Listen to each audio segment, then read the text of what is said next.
And joining us today in our Book Talk segment, great to welcome a man who's written a book that kind of timely as well, since we're heading into National Fishing and Boating Week coming up the first week of June. This book is called Incredible and True Fishing Stories. We're joined today by the author Shaun Morey by telephone. And Shaun, good to chat with you today. How are you? Hey, I'm doing great, Doug. Thanks for having me. You're talking to an audience down here in particularly Sarasota, Tampa Bay area that does a lot of fishing, so I'm sure they're going to be interested in some of these fishing stories, and you say they're true. I know fishing stories always get a reputation of being exaggerated. And I've told my share of whoppers, usually at the bar after a long day of fishing, but that would have been too easy to write that book, so I thought I'd try to put on a journalist hat and go corroborate and verify and get photographs whenever I could, and it's turned into quite a project. Yeah, you do have pictures in the book, but if you don't have a picture, how do you verify these stories, Shaun?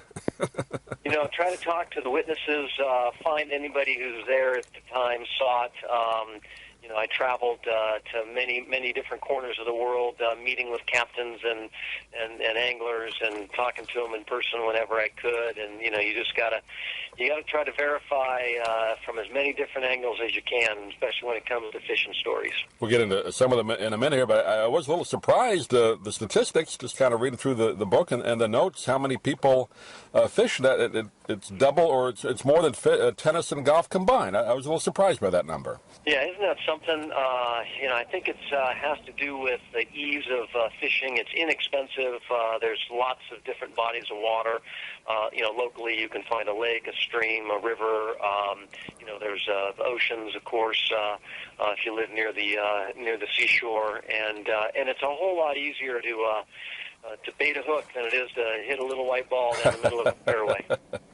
I've tried a little bit of fishing. I grew up, I should have probably done it more. I grew up in Long Island, but I just never did it up there until I came to Sarasota, did it a few times, enjoyed it, but I didn't grow up with it. So, but I imagine the people that get into it early in life, it's like a lifelong hobby or avocation, I guess, right? Yeah, like anything else, if you start it when you're young, it usually sticks. I started at a very young age, 2 or 3 years old, and it's important to try to get the kids out fishing, because if once you fish a body of water, you feel connected to it. You want to protect it, so it helps to protect the resources. So if we get new generations out there enjoying the outdoors, they're going to do more when they grow up to try to protect that for future generations. So it's a nice cycle if we can keep it going. And with National Fishing Week coming up, kids fish for free, and so anybody out there listening, get your kids out fishing, make it a family affair. It'll be well worth it. Yeah, that means I guess you don't need a license at all for that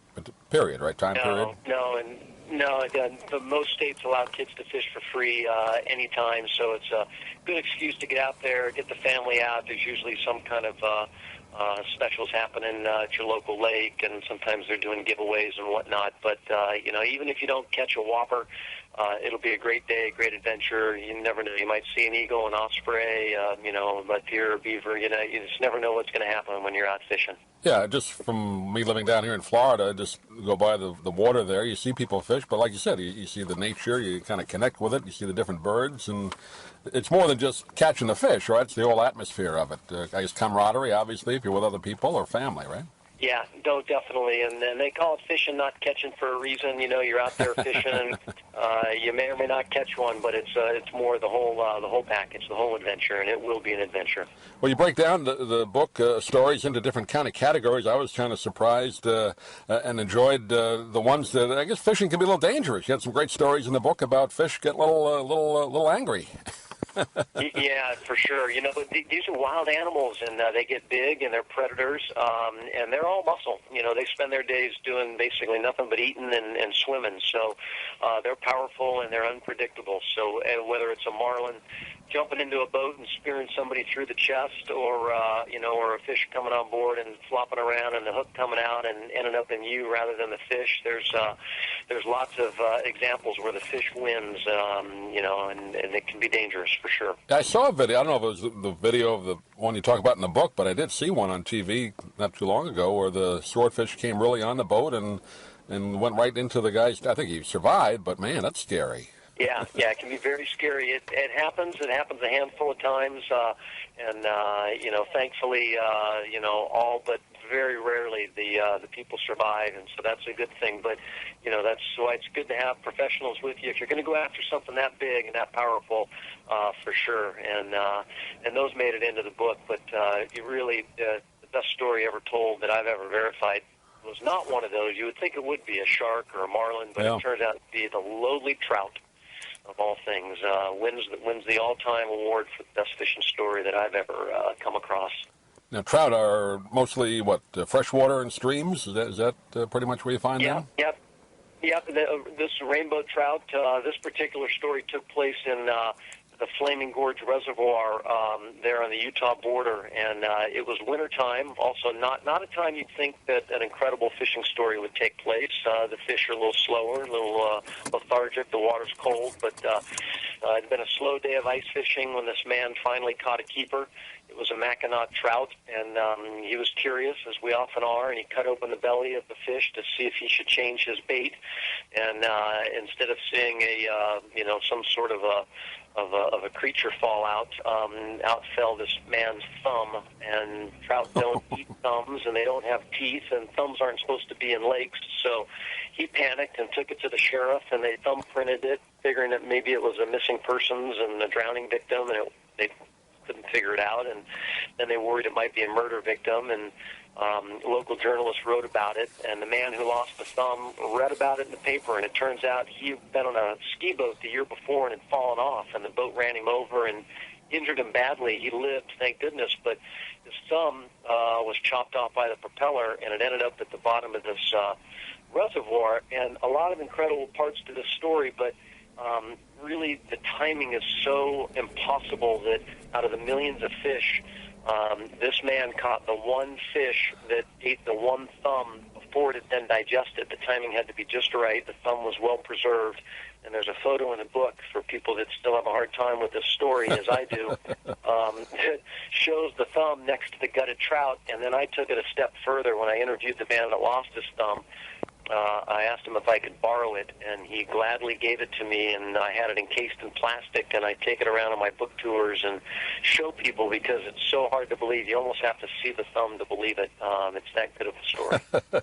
I remember that one now, reading, seeing the picture, and that. The only thing that would have made it better, Shaun, is if they reattached the thumb and he became like a great bowler or something, that guy. I know, right? Right, for sure. Yeah, no, he, in fact, his wife was so sick of that thumb being in a jar up in their closet that I think she's the reason that I have it today. Well, full of great stories in the book. And how did you find, obviously you just go around, I guess, to different marinas, but how do you find the folks to talk to? Pretty much just go around and ask them, or?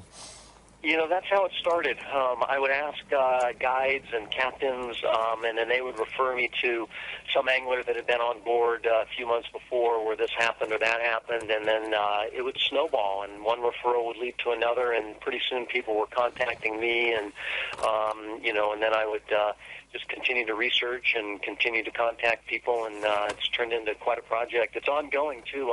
If people listening out there have a story, and hopefully in your area a lot of them do, they can log on to my website, post their story, post photographs. I'll get in touch with them, and, this is a history of fishing, and we'll look back on it and see what happened back when, and would love to have their stories on my website, ShaunMorey.com. Yeah, I don't think there's any doubt you could have several volumes of these great stories, probably just from our area alone. But this one is called Incredible and True Fishing Stories. We've been talking with Shaun Morey today, and I know you just gave out your website. Is it the best place to get the book, or I guess available everywhere, right? It's available everywhere. Easiest is probably just to go to Amazon. You can type in my name. You can type in the book. I've got 3 other fishing novels that are on my page there at Amazon, and my website. There's links to all the books. Great. Shaun, appreciate you joining us today. Great stories in the book, even if you're not a true fisherman, which I'm not, but I still enjoyed reading it, and I think other people will get the same entertainment out of it, and hopefully we can talk to you again. Thanks for being with us. Thank you.